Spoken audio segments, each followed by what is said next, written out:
Eu queria muito gravar esse vídeo sentada bonitinho num cenário, mas não estamos tendo a questão de espaço aqui no meu quarto, então vai desse jeito. Oi zumbis, eu sou a Pri, esse é o Necrotério, e esse vídeo marca o retorno desse canal depois de um ano parado. Sim, eu decidi voltar com o canal depois de ficar parada por um ano sem movimentar ele.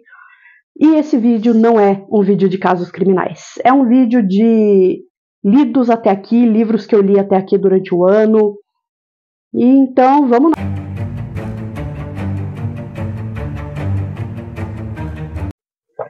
E nesse vídeo eu vou falar tudo que eu li até aqui, tanto o livro físico quanto livros que eu li pelo Kindle. Então vamos começar com o primeiro que eu li esse ano, que foi A Garota do Lago.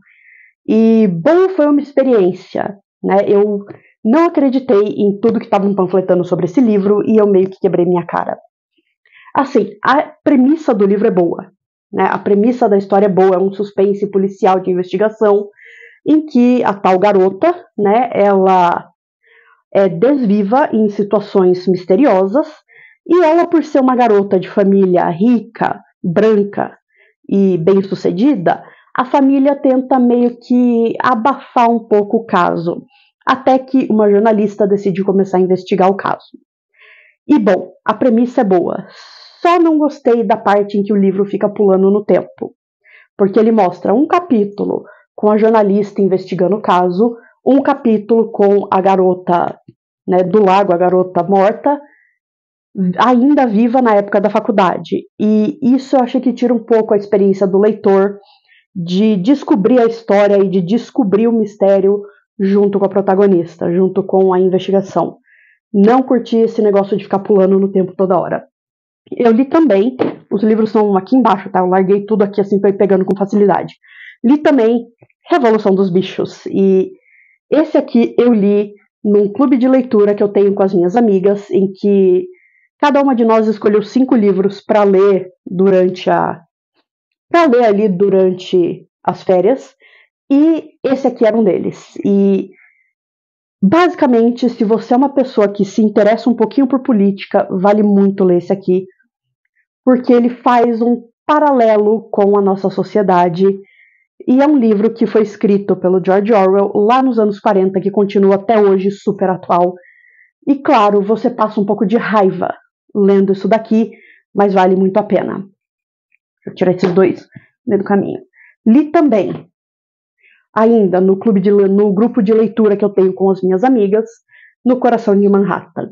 E esse aqui é o famoso romance farofa, clichê, brega, que você pode desligar o seu cérebro e só curtir a história.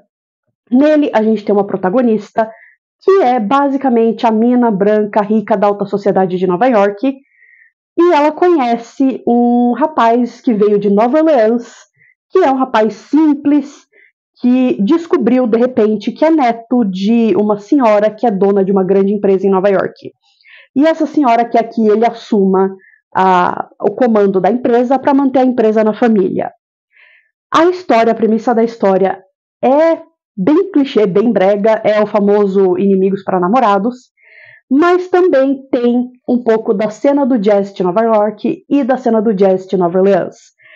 E eu achei que poderia ter tido um pouquinho mais da cena do jazz de Nova Orleans, mostrado talvez trechos, cenas com eles em clube de jazz e coisas do tipo, porque lá em Nova Orleans o jazz é algo muito importante, é algo que faz parte da cultura da cidade.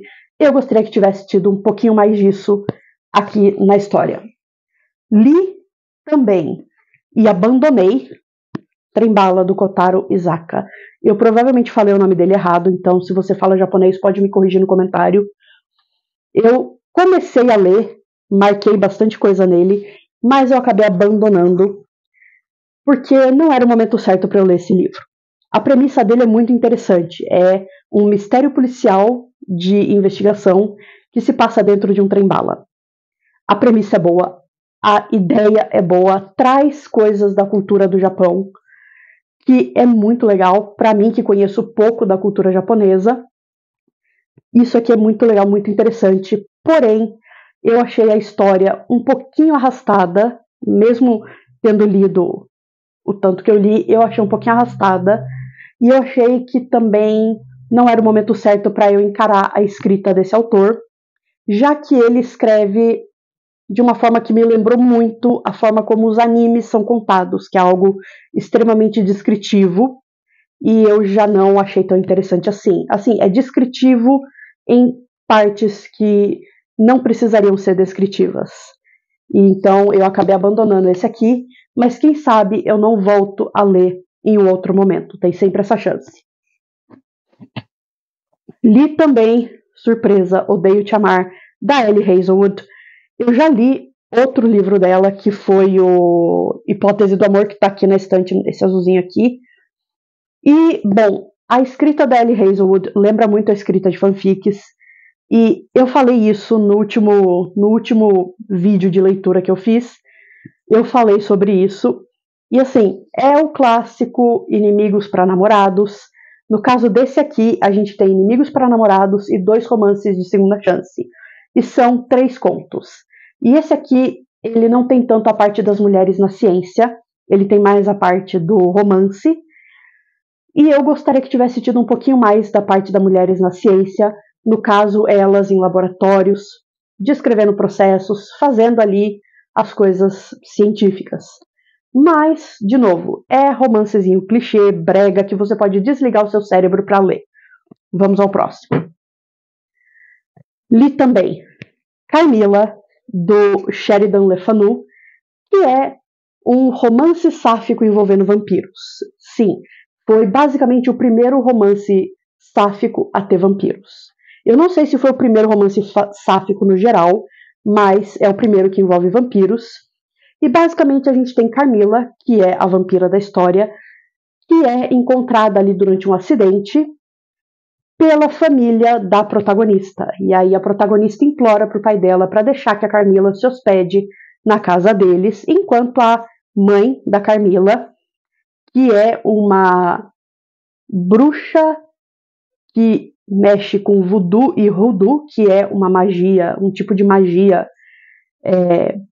de origem africana e haitiana, e ela basicamente, a protagonista basicamente implora pro pai deixar que a Carmilla fique hospedada na casa deles durante ali 3 meses para a mãe da Carmilla poder resolver as coisas. E bom, é um romance gótico clássico e foi essa história que inspirou o Drácula de Bram Stoker. Vamos ao próximo. Mais um físico que eu li esse ano, Morando com o Vampiro. Esse é lançamento da Dona Intrínseca, que assim como a Dark Side Books leva todo o meu dinheiro.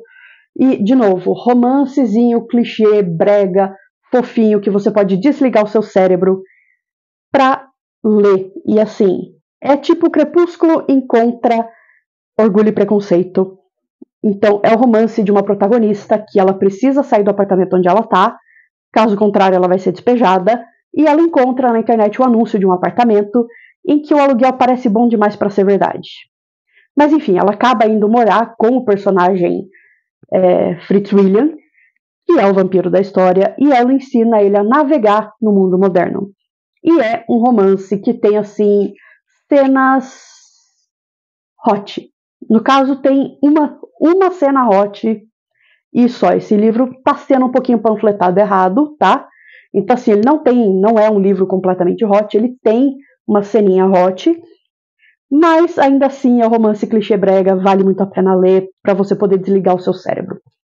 Eu li também o Jantar Secreto do Rafael Montes, que ele tá aqui na estante, tem uma prateleira mais acima dessa que tá aparecendo no vídeo, que ele tá lá no alto, e eu não vou pegar a escada para tirar ele de lá.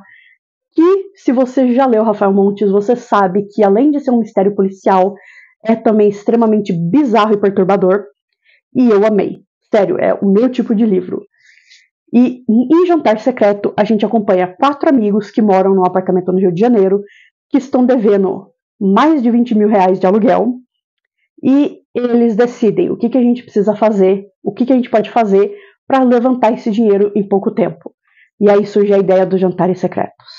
E se você ainda não leu Jantar Secreto, eu não vou falar do que se trata os tais jantares, mas eles conseguem levantar uma boa grana e a coisa acaba indo de mal a pior daí para frente, porque o protagonista, ele quer sair dessa história toda, mas os amigos que estão fazendo uma grana alta meio que convencem ele a ficar, e ele fica nesse impasse de desisto ou não desisto, saio e volto a ser um garoto ferrado, pobre, ou continuo nessa vida de grana fácil.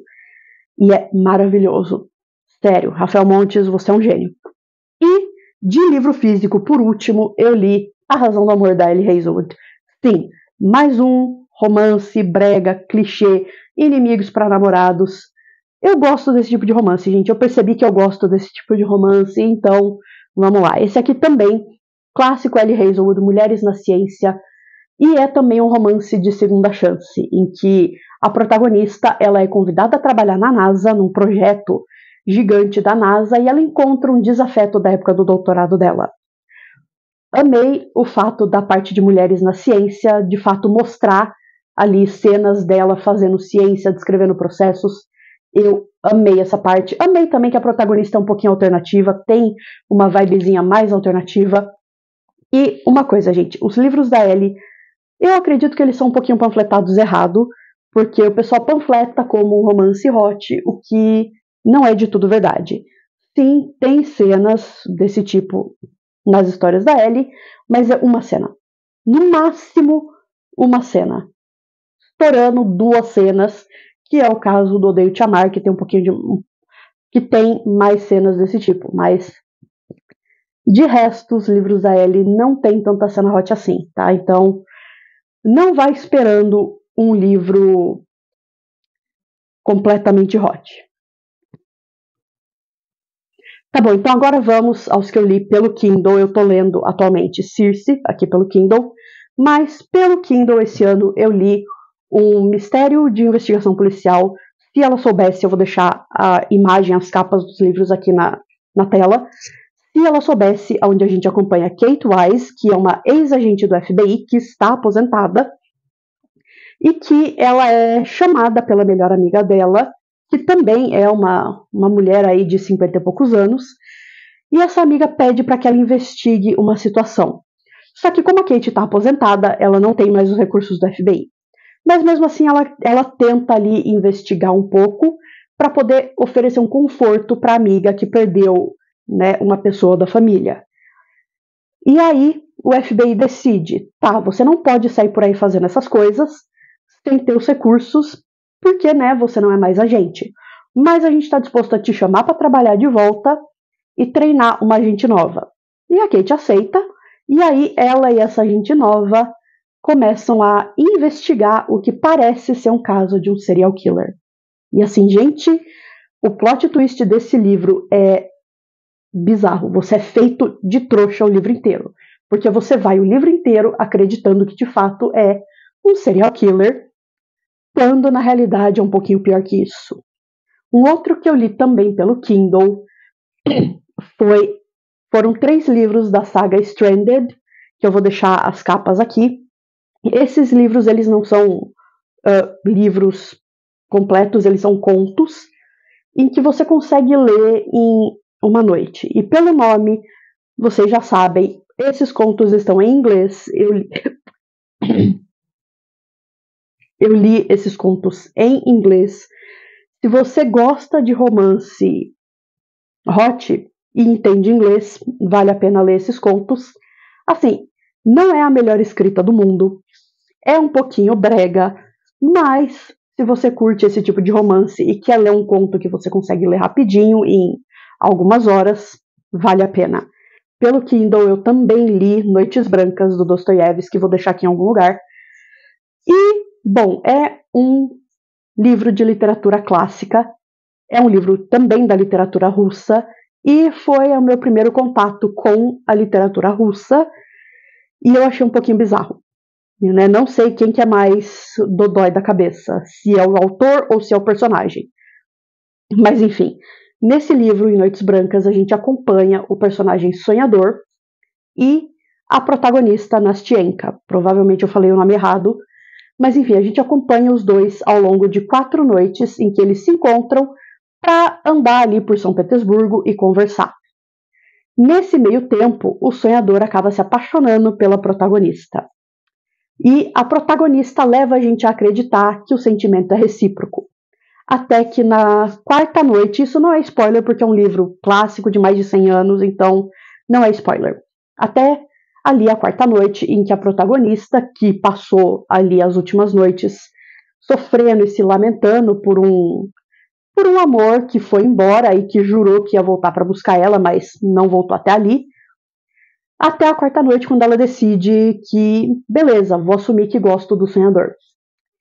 Só que o tal primeiro amor da protagonista volta e ela simplesmente dá tchau tchau pro sonhador e vai ficar com esse namorado, amor, que demorou 4 noites para ir buscar ela.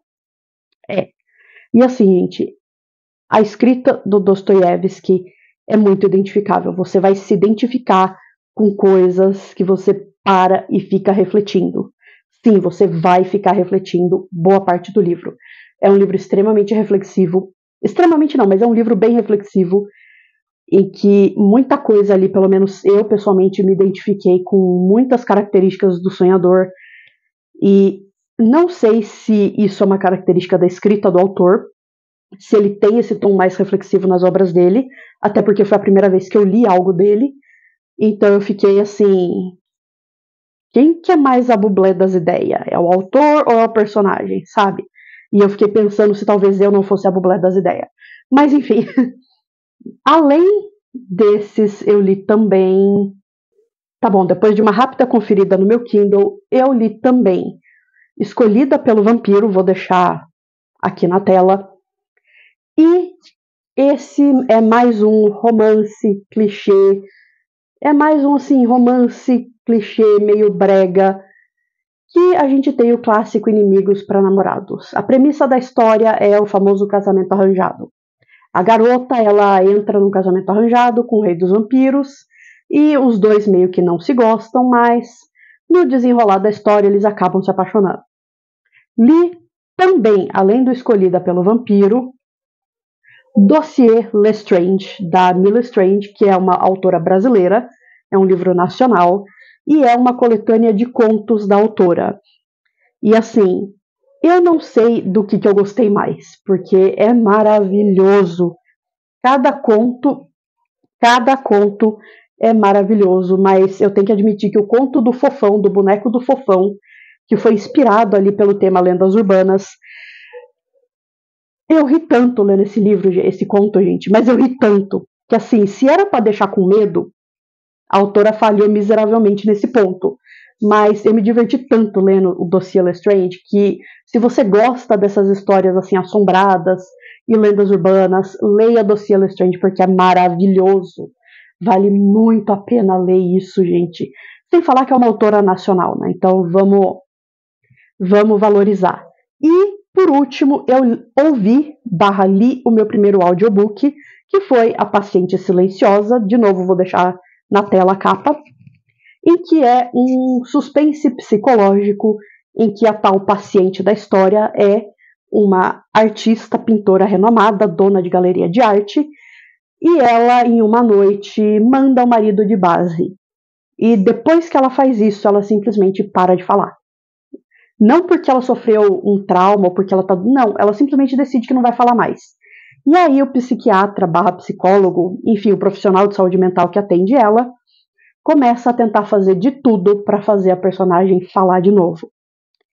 E você é levado o livro inteiro acreditando em uma coisa, para no final o livro ter uma virada, um ponto de virada, um plot twist, em que você percebe que você foi feito de trouxa o livro inteiro e que o narrador não era confiável. E assim, é um livro um pouco mais antigo, mas eu só tive a chance de ler esse ano, ouvir esse ano. E assim, eu tô até agora pensando nesse livro. Eu tô até agora assim, tipo, meu Deus, o que foi que eu ouvi? E eu ouvi Paciente Silenciosa pelo Spotify. Sim, o Spotify tem alguns audiobooks. É só você jogar na barra de pesquisa do Spotify audiobooks que você encontra alguns deles lá. E eu quero saber de vocês, o que vocês leram até agora. Deixa pra mim no comentário. Eu fui!